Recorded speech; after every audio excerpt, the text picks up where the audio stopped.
And then, hey, how is everyone? Welcome to this live interview. I have not Cat with what's with us, which is wrong. It's supposed to actually say Matt Hmm. Barney. So I will just kind of get rid of that because that really shouldn't be there. So I will remove that, and yeah, I'm going to remove that. So it just disappears. Look at that. You're not Cat Watts. Very good. No, but we actually have the same name, but we spell and pronounce our names completely differently. So I welcome Matt Barney with us, and from all the way of Oh, sunny Western Supermare on the other side of the oh, town, isn't it, over that way? So, and it's I yeah, think yeah. people are going to be disappointed that you haven't got a pink wall, my friend. Not like or maroon wall like everything. Do you know what? If it wasn't an unnecessary trip, I would have gone out and just made a small section of this wall pink. And if my wife ever asks what happened, I just never mention it. But it's lovely having nice moon and sun clouds. Is It's lovely. It's actually the nursery. I've decided to take over Samuel's nursery. He's full of grace. He's thoroughly agreed, as long as I don't get in the ball pit. Have you been tempted to Don't get come into the kid. ball There's pit? loads of these things. They get everywhere. I can remember being in the ball pit for the whole day, and then I got out, and I still felt like I was in the ball pit. It's really quite strange. Yeah, it's the pressure of That the is balls. bizarre. That's It is a bit weird. Anyway, so it's very, not about. very odd indeed. So, Matt, I've known you Yes. now for a good many years. I think I met you when you were Yeah. about 12, 13, something like that. Back then, yeah, late 90s. Yeah. Late 90s, yes, Yeah. that was it. And Good time. Good time. I was your youth worker for that You time, wasn't were. I? My understanding, if this is correct, was that I was in your first ever youth group. You were definitely, yeah. You, I kind of cut my teeth on you and Nat Hmm. Watkins. Yeah, I you were still my have first bite two. marks now. Yes. Yeah, and then we Yes, built it up indeed. to Yeah. about, I think, well, I think we had 20 at one point. Yeah, I I was think going to something say like it that. became very popular. Yeah. Yeah. It So, was a but good. I built it on you two, you Yes. and Well, Nat good Watkins. foundations, clearly. And look, you've turned out okay, it seems. Despite the experience with you, yes, absolutely. Yeah. Was it that good? That informative then, was it? It was beyond informative. It was transformative. It's transformative. Look at that. You're Indeed. excellent. Thank you. What so can I say? so how has your faith developed then? What is your story, my friend? My story. Well, let's start from that point. It was a Friday evening youth group.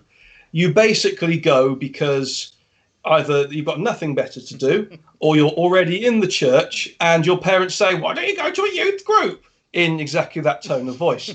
Yeah, I can hear So your mum you coming through really loud and clear there. absolutely, we all can. And I went along, and yeah, I knew Nat Watkins quite well. Hmm. Dave Watkins, obviously. Hmm. I've been a part of that church for years since we moved to Weston in about, I don't know, 92 maybe. Okay. I don't remember, but I've been there a good few years, and I think it was a chap called James Court that ran it before Oh you. yes, yeah, James, yeah, Yeah, yeah, yeah, yeah. For the Court family, of course. yes. And he focused big time on fun, and I thought that was great. Obviously, when you came along, I took out all you the began. fun, yeah.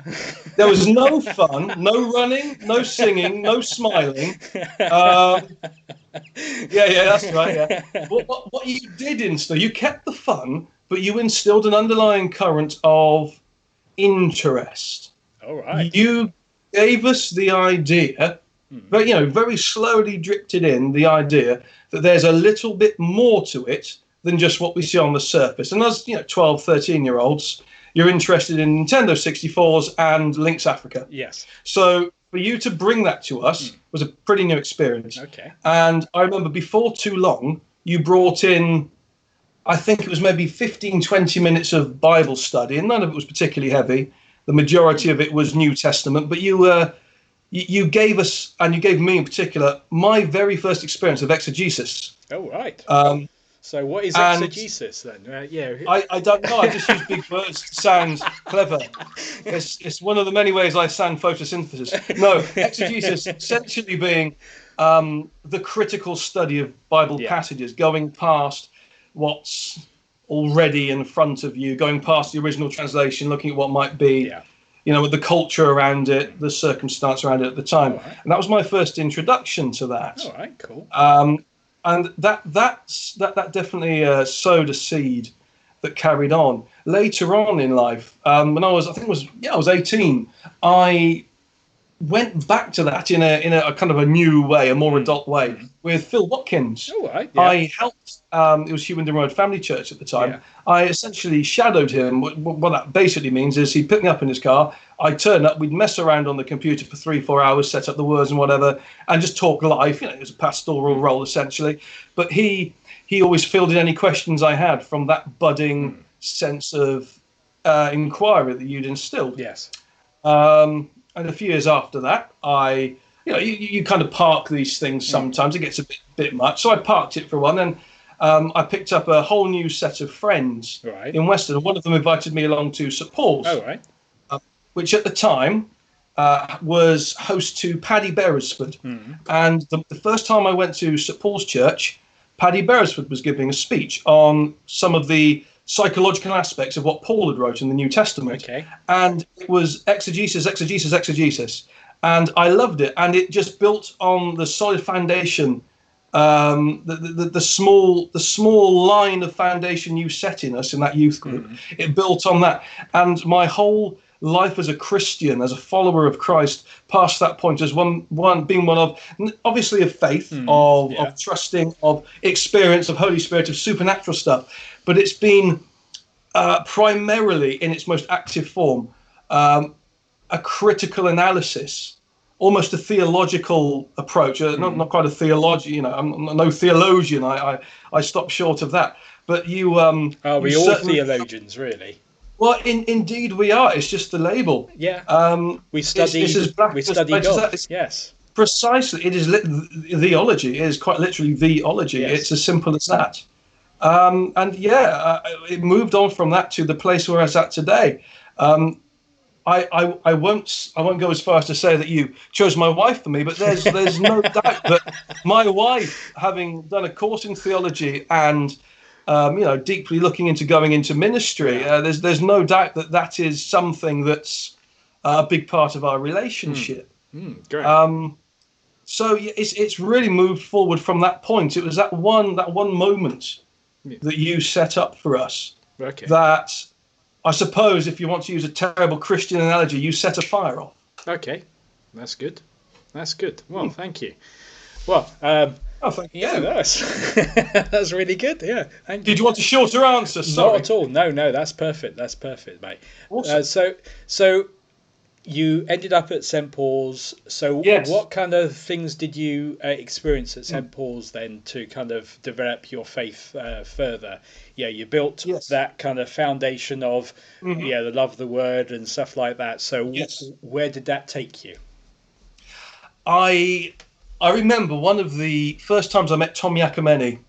He made it quite clear that he was looking for leaders. Yes. He turned up to St Paul's at the curacy stage. I think it was 2009, and we had a small core of youth is the term. Like, we were all in our early 20s, mid 20s, so we weren't necessarily youth, but in the grand scheme of things, we were very young and moldable. Yeah, that's it. And Tom picked us up and helped us and enabled us to use our talents and to grow on what. Yeah, he's wonderful in that respect. I remember one time he very wonderfully trusted me to help run an alpha course with him, and later on, I think after he'd left, I ran another alpha course, student alpha course, when I think it was 2015, when all of the university student stuff kicked off at St Paul's, which is a wonderful ministry.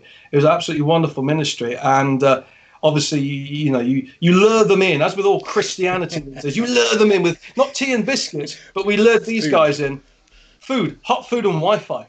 The two things nobody. And it was good Wi-Fi as well. There's no stuttering. Not good wine then. It's Wi-Fi. Not good. Oh, the wine was a 5 out of 10. No, Wi-Fi was 5 star. Okay, cool.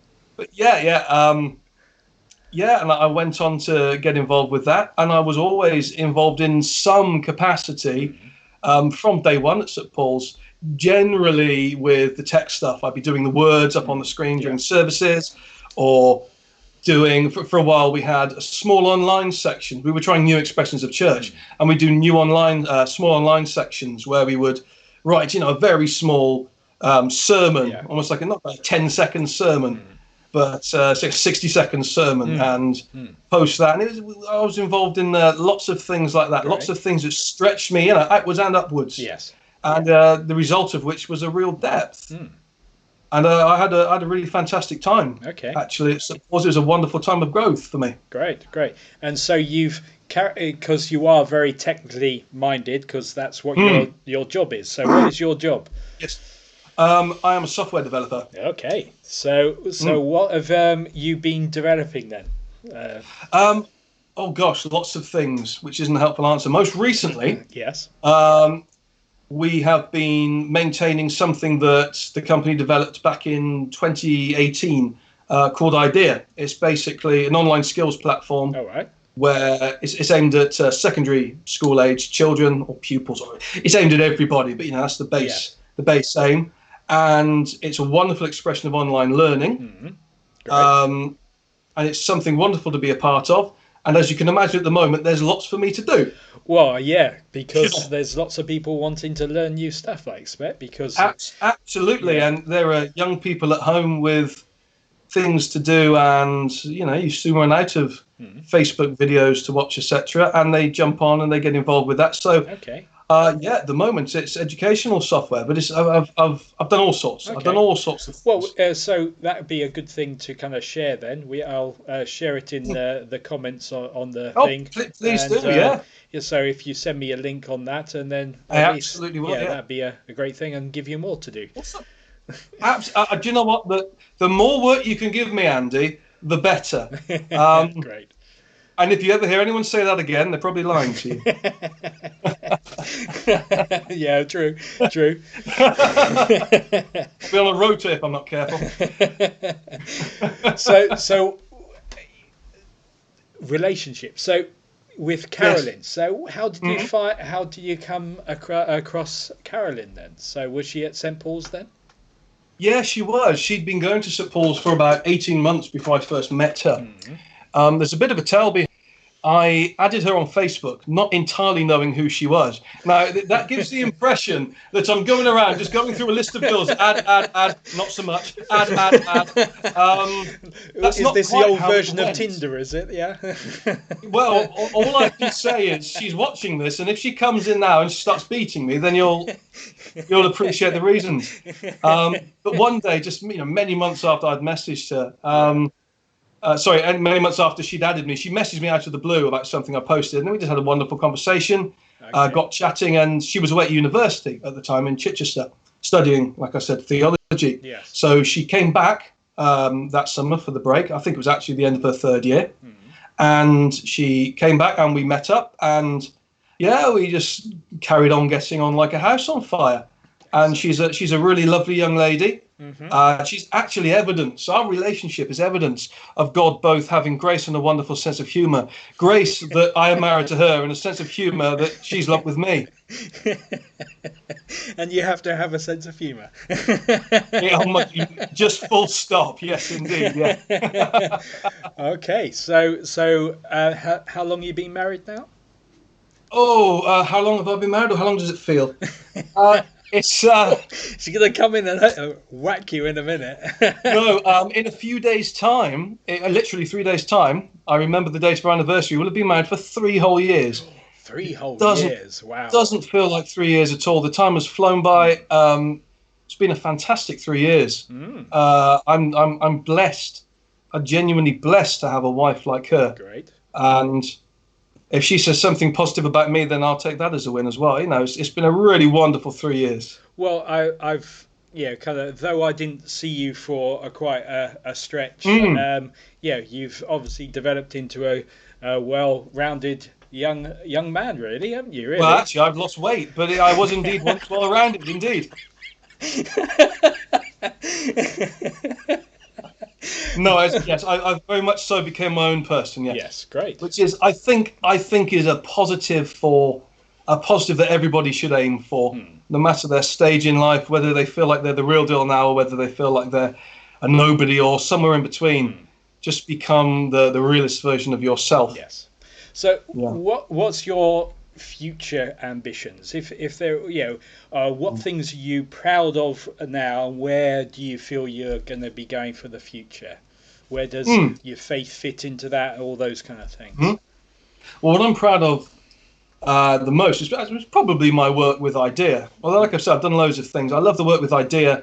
It was at the time a royally commissioned thing, Mm. which was super cool. It's super cool to have that on your CV, to go to palaces and whatever. That's super Wow. cool. Yeah. I didn't steal anything, honest God, uh, but I won't get the chance to go back. Right. But Unless you do something equally as an important, you never know. equally as well, or equally as awful, I might get hung, drawn, and quartered. You don't know. I think that's gone past now. Yeah, you don't have Yes, capital punishment anymore that way. that's a relief. I can be as awful as I want. The thing is, when I look forward, it's not necessarily in the same industry. I'd like to do something, and perhaps I am tempting fate here. Not that whatever the term might be. I'd like to do something a bit more pastoral. All right. Okay. Yeah. Yeah. Don't put my name forward, whatever you do. I'm running away from it. Well, you've But said that to a leader now, so I'm going to yes, straight grab onto that and just go, well, mate, come on. that's well, I've done it to myself. What I will say is that my wife is the main one. All right. She is the theologian of the two, and I sit in the background waving and making tea. I'm So making jokes. until that changes in here, or I'm told otherwise, that will be the case. Right. But yeah, I see it outside of tech as a thing. Mhm. Something pastoral would be great. Something else I'd like to do one day is do something with bicycles. I love the bicycle. I'd love to Right. own a Okay. bike shop or something. There's probably not, well, probably now loads of money in it, but it's a dangerous game to put loads of money into because people will go to Halfords and such and such. But I'd love to do something with bike culture. I'd love to do something with renewable transport. I'd love to do something with helping people exercise, and the bicycle fits in really well with that. Okay. It's got freedom. Hmm. It's low cost of entry. It's Yeah. a really cool thing. It's two triangles on wheels. So what's And stopping you doing that then?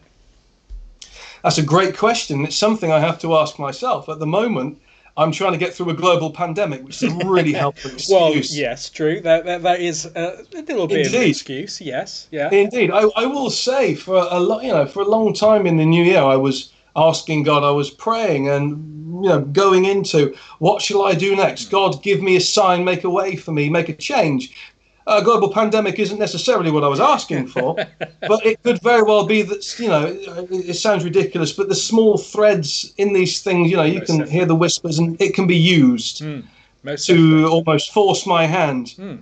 Well, I'm somewhat stubborn, you, so it needs to be I forced. suppose you could, because this pandemic and what we're locked down, all these kind of things are changing our perception of. I was just had a Zoom meeting with the Church Mm, at Five guys, and it's this sense mm. of slowing down that we're not, Yeah, yeah, yeah. and so this could be an opportunity for a Mm. huge amount of change, and Yes, indeed, yeah. and the bike might be, it's depending on what you build it round in the Mm. sense of that is it selling it, or is it some pastoral around Yeah. bikes, you just Yeah, don't know. absolutely. The culture around the bicycle, the what the bicycle stands for. Yeah, absolutely. There's no reason it can't be pastoral as well. There's no reason a group of guys can't get together and ride a bicycle at whatever pace in whatever, not in Lycra, just something fairly normal. Go to Don't you like stay 2 Lycra weeks then? apart and just drive past the coffee shop. But you see what I'm working towards. You can be pastoral in Yeah. in any sense, and maybe the bicycle is a wonderful open-ended way of bringing people in, not with an ulterior motive, but bringing people in with similar minds and similar thoughts, bring them in and build them up. No, it sounds like a good idea. So, Cool. so I'll quit my job tomorrow then. yeah, I would. There's. You see, the thing is, it's so easy just to talk about these things, and they just stay on the Yeah, yeah. shelf without actually doing something with it, and at least trying it. I know Yes, we indeed. got our social distancing, all those kind of different things at the moment, but it won't be like that forever. Yeah, indeed. Yeah. How it's obviously something which is on your heart, and whether that is, I think we just got to be a little bit more bold to do these kind of things and try Yes, them out. indeed. Yeah. It's a wonderful virtue is to not be afraid of failure. The only reason Yeah, I've ever that's it. succeeded in anything is because I've been willing to fail 70 times beforehand. And I do fail. I fail very often. I fail very early. And you have to get very used to failing. You have to get very used to taking that, I suppose, leap of faith is indeed the term, and jumping in. Sometimes it won't come off and it will be very demoralizing. Other times you take a smaller risk, it doesn't come off and you don't mind. It would be a terrible shame to have something here and leave it and leave it and leave it. And you get to, you get into 70, 80, 90, whatever the expected age range is. And you say, well, that's passed me by now. And it's equally just as bad to say I'm 34 years old. I've got a wife, I've got a son, I've got a stable, secure job. I'm very fortunate with the material trappings I have. Why risk it and let it pass me by? So at any stage, you have to be willing to take that risk. And indeed, that's something I still question myself on quite often. I think people like you who set a thread, a small thread of hope and foundation of inquiry and of growth. You're the kind of person I know just from seeing you for 5 minutes. If I had not met you before, I can tell you the kind of person that builds other people up, makes them better than they already are. And I think we need to grow. We as a church and as a people need to grow others, and we need to support each other in reaching for these goals that at the moment might seem really far off. Yeah. But are actually more realistic than we ever realised. It's just that barrier of failure we have to get past. Well, yeah, it's the fear of failure, isn't it? And that fear can Excuse me. can cripple us of trying these kind of things. Yeah. Yeah. And you want to, Yeah. excuse me, you want to be slightly afraid, otherwise you'd never do anything. But you don't want to be so afraid that you're paralysed. It's like with deadlines, say. Yes. Deadlines for, say I had a deadline to build some software. It's a week's worth of work, and the deadline is a week and a half away. And if that deadline was 3 months away, I'd do nothing. There'd be no panic. If the deadline was 4 days away, it'd be too much. I'd be paralysed by the fear. Where do I start? I can't do this. I have to chop it out. Yeah. So Yeah. we need to be careful of that within ourselves and with others, and make sure there is something to hit. Yes. And that will be a really good way of getting past that barrier, that fear of failure. Well, it's because if you have nothing to aim at, you hit it all the time.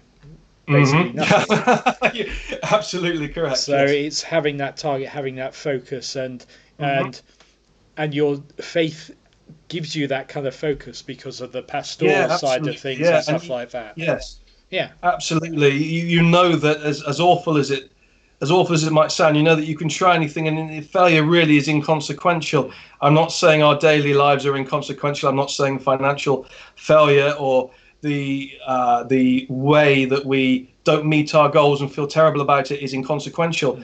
But at the end of the day, it's not what we're aiming towards long term as Christians. True. Okay, so we're going to draw our time together to a close, but if you could just give me one kind of thing, what would you leave with our young people? What do you think, some wisdom, little, would you pass on to the young people, which has helped you? Sure, you can do it. You can absolutely do it. No matter what your stage is now, no matter how you feel about yourself, no matter whether you think you're an imposter, no matter whether you are told that you can do it or not, you absolutely can. Whether it's something that you know you want to do and have known for a long time, or whether it's something that interests you now and you just want to give it a try and dabble, you can absolutely do it. There's no reason whatsoever to let the fear of failure, the fear of looking stupid, the fear of anything, in fact, to get in the way. Perfect love casts out fear. fear will be a constant part of your life as the human condition. Yes. But I promise you, if you can push past it and you can go through that fear and out of the other side, the rewards are absolutely 100% worth it. Great. Thank you, Matt. Thank you. Matt, it's been a pleasure interviewing Always you. a pleasure Thank you. speaking to you, Andy. Bless you, mate. And it's See you later yeah, on. thank you. And so we're going to draw this to a close, and so just going to let you know what's. So on Thursday we're going to be watching the Chronicles of Narnia, which is the Lion, the Witch, and the Wardrobe film. Good film, and It's a that's. great film, great story. And we're Yeah. going to watch that, and then we have our quiz. So Chris, our quiz master, will quiz us and give us some really quite difficult questions. I think this time because I think he's thinking it's a little bit easy for us at the moment. So yeah, so look out. So on All Thursday quiz it's going to pros, be great. surely. Yes. So guys, thank you for watching and being with us, and so we'll catch up soon. Thank you once Thank you again, so Matt. much. Bless you, mate. Bye, guys. Cheers. Bye-bye. Bye. Bye.